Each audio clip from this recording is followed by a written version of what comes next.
Whilst opposition groups are demonstrating inside Belarus, sympathisers have held similar events in other countries.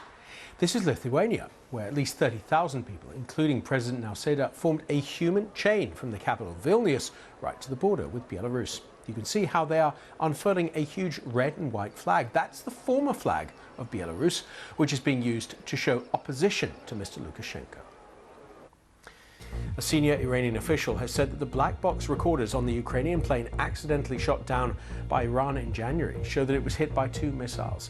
Passengers and pilots were alive for 25 seconds before the second missile hit. All 176 people on board were killed. Mediators from the West African regional bloc ECOWAS have reached a partial agreement with Mali's military junta days after a coup.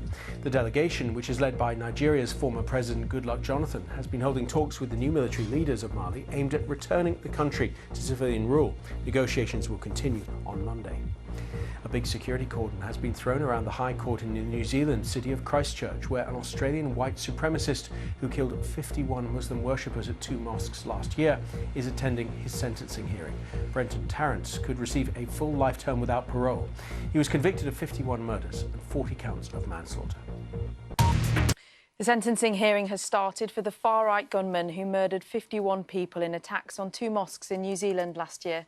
After pleading guilty, 29-year-old Brenton Tarrant, who's representing himself in the case, faces life in prison, possibly without parole, a sentence never before imposed in the country. Let's have a little look at some of the front page of the papers for you this morning. It's Monday morning. This is the Mirror. They say the Prime Minister's appeal to parents to send their children back to school is on the front page of quite a few of the papers. The Mirror says the Prime Minister begged parents in his message, which was released for schools reopening in England, which in the vast majority of places is next week.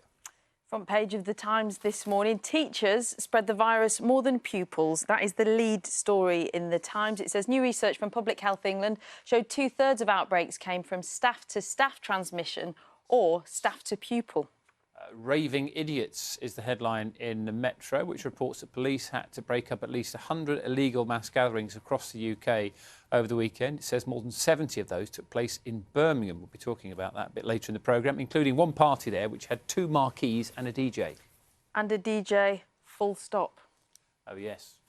The reason why Nina has picked up on that is because there's a very interesting piece in the Daily Telegraph. How do you feel about the use of a full stop, particularly in text messages? Do you use them?